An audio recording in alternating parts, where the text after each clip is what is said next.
So இன்றைக்கி என்ன video அப்படின்னு பார்த்தீங்கன்னா, என் தங்கச்சிக்கு வந்து வளைகாப்பு முடித்து அதுக்கப்புறம் ஒரு 3 நாள் கழித்து எதுசூல்னு சொல்லிட்டு ஒரு ஃபங்க்ஷன் வைப்பாங்க. அது என்ன அப்படின்னு பார்த்தீங்கன்னா, அவங்க அத்தை மாமா வருவாங்க, அதுக்கப்புறம் வந்து மாப்பிள்ளை வருவாங்க, அப்புறம் ரிலேஷன்ஸ் எல்லாருமே வந்து எதிர்சூல்னு சொல்லிட்டு சில பலகாரங்கள்லாம் கொடுத்து வந்து பொண்ணை பார்த்துட்டு போவாங்க. அந்த மாதிரி ஃபங்க்ஷன். ஸோ அதுக்கு வந்து அந்த வீடியோ என்னால் எடுக்க முடியல, நாங்கள் போகலை, அதனால் எடுக்க முடியல. இது என்னன்னு பார்த்திங்கன்னா, அங்கே கொடுத்து விட்ட டின்னர் ஆகும். ஃபஸ்ட் வந்து பரோட்டா, இது வந்து கொத்து கணக்காக ஆனதுனால இதை வந்து கொத்து பரோட்டான்னு நம்ம வச்சுக்கலாம். அதுக்கப்புறம் வந்து இது என்னென்னு பார்த்திங்கன்னா இடியாப்பம். ஸோ கொத்து பரோட்டா இல்லை, அது பரோட்டா தான். பட் அது வந்து என்னென்னா நல்லா கொத்தி கொத்தி போயிட்டுல, அதனால் நான் கொத்துன்னு சொல்லிட்டேன்.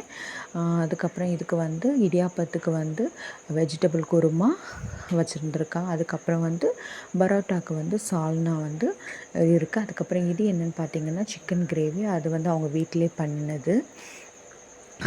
மற்றபடி இந்த இடியாப்பத்துக்கு குருமா, அதுக்கப்புறம் வந்து பரோட்டாவுக்கு சால்னா எல்லாம் கடையில் வாங்கினது. இதுதான் அந்த சிக்கன் கிரேவி. இன்னொன்று என்னென்னு பார்த்திங்கன்னா, இதில் வந்து இந்த குருமாவில் நிறைய உருளைக்கிழங்குலாம் போட்டு நிறைய வெஜிடபிள்ஸ் இருந்துச்சு பார்த்துக்கோங்க. எல்லா கடையிலையும் இந்த மாதிரி இருக்காது. இதில் வந்து நிறைய வெஜிடபிள்ஸ் போட்டிருந்தாங்க. ஸோ நல்லா இருந்துச்சு பார்க்குறதுக்கு.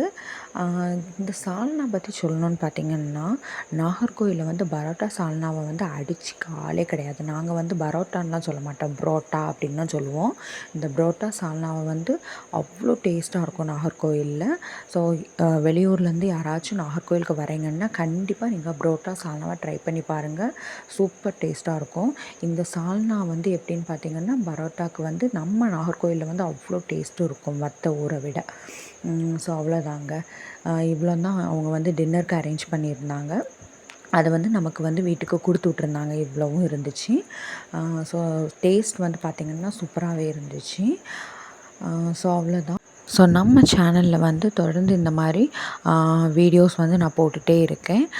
ஸோ பார்க்காதவங்க நம்ம சேனலில் போய் பாருங்கள், சப்ஸ்கிரைப் பண்ணிடுங்க.